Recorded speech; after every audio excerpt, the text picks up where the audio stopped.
Hoy vamos a estar platicando de un capítulo que francamente no es de mis capítulos favoritos, no me súper fascina, es 2 Corintios 11. Francamente no me súper encanta, pero bueno, estoy segura que Pablo tampoco esperaba que me fuera a fascinar. Desde el primer versículo empieza complicado. Dice, ojalá me aguanten unas cuantas tonterías. Sí, aguántenmelas. Así empieza. Entonces, bueno, ¿qué podemos esperar?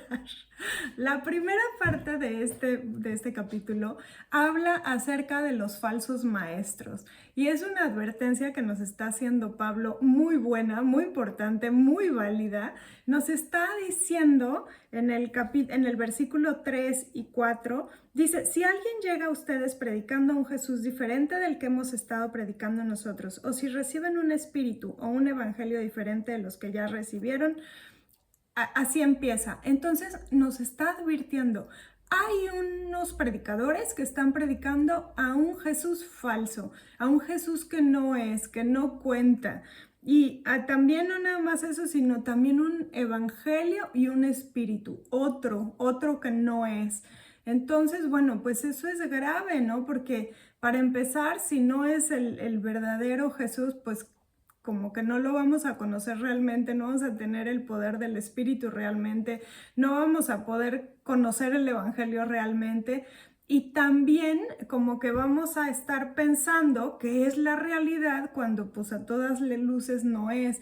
En ese entonces estaban estos falsos profetas y no se han quitado. A la fecha hay unos profetas, hay unos falsos maestros donde enseñan a un Jesús que a todas luces no es el Jesús que estuvo, ¿no? El Jesús que vino, el Jesús que es hijo de Dios, donde está bien registrado aquí en la Biblia su manera de hacer las cosas, de pensar, de decir sus enseñanzas, todo está registrado y hay algunas que son sutiles en algunos casos, las malenseñanzas de Jesús, hay otras que a todas luces se salen de posibilidad real, así es que esos son más fáciles de reconocer, pero aún así nos está advirtiendo Pablo, tengan cuidado porque ese peligro existe.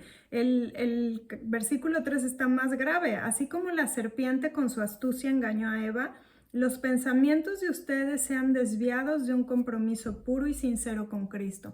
Está súper grave, sí es algo de considerar, pero la cosa es, ¿cómo podemos tener cuidado con eso? No, pues la única posibilidad es conocer nuestra Biblia, no hay otra. Es la única manera, es estar enterados. ¿Qué dice realmente la Biblia?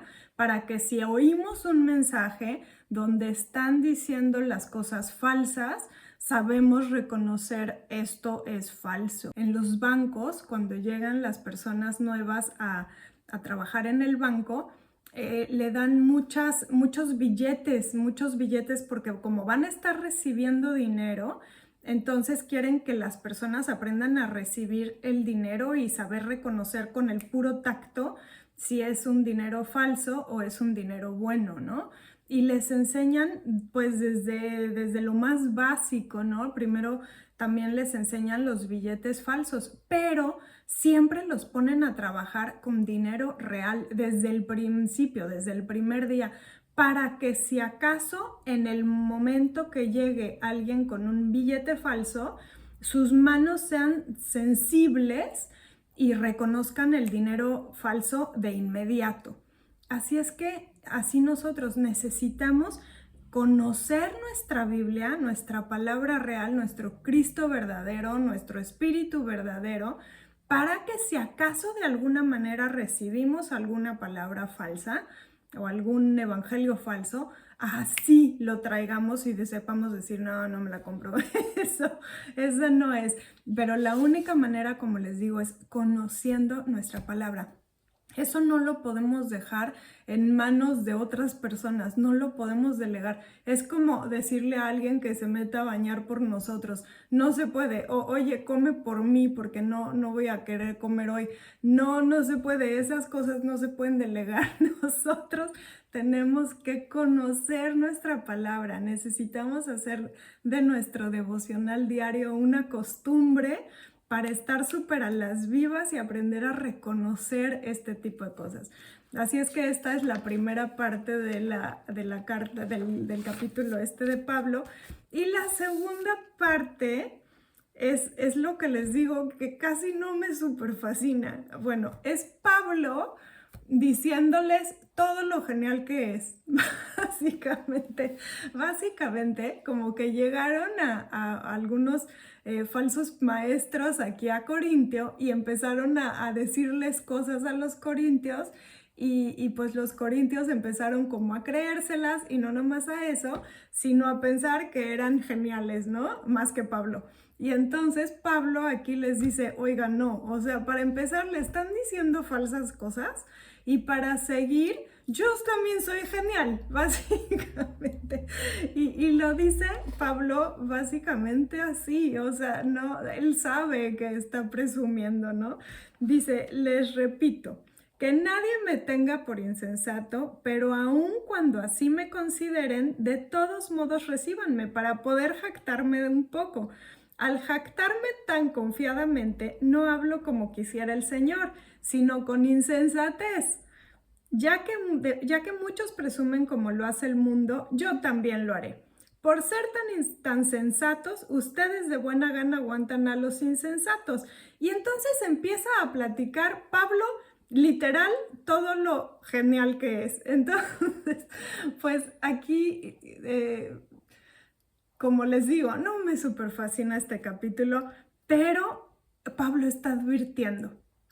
Dice, al jactarme tan confiadamente, no hablo como quisiera el Señor, sino con insensatez. Esa es la diferencia y eso es lo que a mí me gusta de este capítulo. De esas perlas que le puedo sacar son esto. ¿Cómo está la diferencia entre un Pablo que es como quisiera el Señor, como el capítulo pasado, ¿se acuerdan? Donde estuvimos viendo cómo llega Pablo y dice, yo puedo decidir ser tímido o ser atrevido dependiendo de las necesidades de ustedes, no dependiendo de cómo me hacen sentir o de cómo, o sea, no va fluyendo con sus emociones, sino que va consciente de su voluntad, es la que dirige sus reacciones. Así es que estábamos viendo cómo ese Pablo maduro en Cristo es de acuerdo a la voluntad, de acuerdo a su carácter, de acuerdo a la voluntad de Dios. Versus este Pablo que se pone a pavonearse ahí, a decir yo soy súper increíblemente y tal, pero advirtiéndonos, no hablo como quisiera el Señor, sino con insensatez. Y esa es la parte que se me hace súper, pero súper importante, porque nos está hablando acerca de cómo es una persona cuando está en las manos de Dios y cómo es una persona cuando está bajo su propia manera, ¿no? Y yo eso lo veo mucho, sobre todo en mi matrimonio. Yo tengo un marido que gracias a Dios es cristiano también, entonces podemos hablar en cosas espirituales y podemos hablar de una manera como mucho más,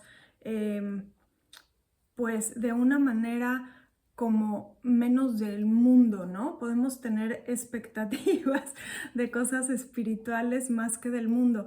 Pero hay veces que alguno de los dos nos estamos portando mal, nos estamos haciendo berrinche o estamos reaccionando demasiado o estamos de una manera que pues no es reflejo de la cosa del mundo, de un reino de Dios, ¿no? Entonces el otro sabe y entonces empezamos como pues a discutir o cosas así y entonces podemos reconocer perfectamente y podemos decir al final, híjoles, cómo de verdad es importante que no hagamos las cosas de acuerdo a como la queremos hacer, sino de acuerdo a las cosas de Dios, porque qué tan fácil es enfrascarse en un problema, hacer un maremoto en un vaso de agua, cuando estamos nada más siguiendo nuestros propios deseos, nuestras propias voluntades, nuestras propias... Y aquí es lo que me está enseñando este capítulo. ¿Qué tan fácil es Pablo, siendo el apóstol que es, llega y se pone a decir, a ver, no, reconózcanme, acéptenme, quiero que me vean, quiero que les parezca yo genial. O sea, está ese deseo de reconocimiento, de ser alguien, ¿no? Y por eso hace esto, pero enseñándonos, no lo está haciendo como quisiera el Señor, lo está haciendo porque es insensato.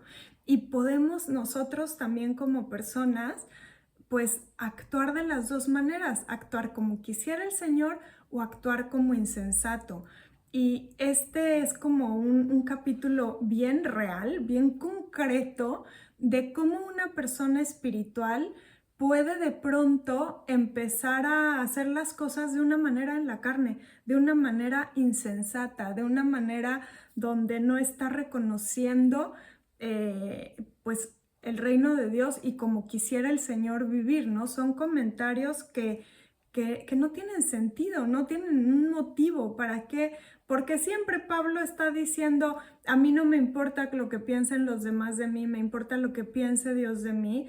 Es como muy usual en Pablo decir así, pero hoy no, hoy de alguna manera se dejó llevar por su insensatez, como dice aquí, y empezó a decir cosas que, bueno, yo sé que no es muy importante, pero lo hacen de mis versículos, de mis capítulos menos favoritos. Así es que ya sé que a Pablo le da igual y a Dios más, pero con todo y eso, pues me llama mucho la atención eso. ¿Cómo siendo espirituales podemos tener estas dos partes? Y donde una de las dos partes nos hace darnos cuenta, vivir con insensatez, nos hace darnos cuenta de lo inútil que es, de lo pues, ¿para qué, no? ¿Para qué? Sobre todo, ¿para qué? Viendo las raíces del para qué, pues como les digo, Pablo aquí está a todas luces buscando aceptación. Entonces nosotros cuando hacemos así, cuando empezamos a actuar demasiado en la insensatez, hay que pensar, bueno, ¿qué me está moviendo? A Pablo aquí lo estaba moviendo pues la falta de aceptación. A mí me puede estar faltando, híjoles, hay bien poquitas motivos, ¿no? Pero raíces de motivos como son pues el rechazo, por ejemplo, el sentirnos rechazados, el sentirnos olvidados, el sentirnos menospreciados, el sentirnos temerosos, todos estos sentimientos que son como problemas raíz de cosas que se notan. Entonces esto es lo que se refleja cuando nosotros estamos pues, dejando salir estas cosas en vez de confiar en como quisiera el Señor, básicamente.